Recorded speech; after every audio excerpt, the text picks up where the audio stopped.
পাঁশকুড়া রাজ্য সড়কে দুর্ঘটনা, ট্রাকের ধাক্কায় আহত নয়, ট্রাকটি আটক করে দাসপুর থানার পুলিশ। পশ্চিম মেদিনীপুরের খুকুরদহ বাজারের এই ঘটনা। আহতদের পাঁশকুড়া সুপার স্পেশালিটি হাসপাতালে ভর্তি করা হয়েছে। ইতিমধ্যেই পাঁশকুড়া রাজ্য সড়কের এই দুর্ঘটনা, ট্রাকের ধাক্কায় আহত হয়েছেন 9 জন। ট্রাক আটক দাসপুর থানার পুলিশ। পশ্চিম মেদিনীপুরের খুকুরদহ বাজারের এই ঘটনা।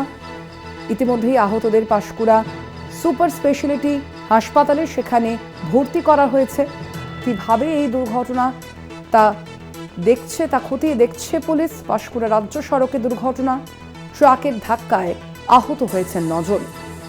মধুসূদন ভট্টাচার্য প্রতিনিধি রয়েছেন ফোন লাইনে। মধুসূদন, কিভাবে এই দুর্ঘটনা, কি জানা যাচ্ছে?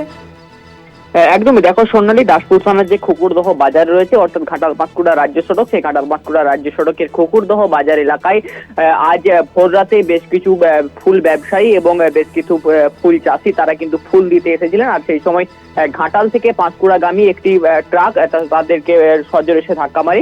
পরপর 9 জনকে কিন্তু ধাক্কা মারে। শুধু 9 জনই নয়, পাশে থাকা বেশ কয়েকটি যে বাইক ছিল সেই বাইকেও কিন্তু ধাক্কা মারে। এই ঘটনায় কিন্তু 9 জন গুরুতর জখম হয়। তাদেরকে কিন্তু উদ্ধার করে পাঁশকুড়া সুপার স্পেশালিটি হাসপাতালে নিয়ে যাওয়া হয়েছে চিকিৎসার জন্য। ওই ঘটনায় কিন্তু যে ট্রাক চালক যিনি রয়েছেন তিনি কিন্তু ঘটনাস্থল ট্রাক রেখে কিন্তু পলাতক হয়ে যান। অপরদিকে কিন্তু ঘাতক যে ট্রাক, সেই ট্রাকটিকে কিন্তু আটক করেছে দাসপুর থানার পুলিশ। যেটা জানা যাচ্ছে যে ওই 9 জনের মধ্যে বেশ কয়েকজন আশঙ্কাজনক বলে কিন্তু এখনো পর্যন্ত জানা যাচ্ছে। ধন্যবাদ তোমায় মধুসূদন। আমরা কথা বলছিলাম, ফোন লাইনে ছিলেন প্রতিনিধি মধুসূদন ভট্টাচার্য।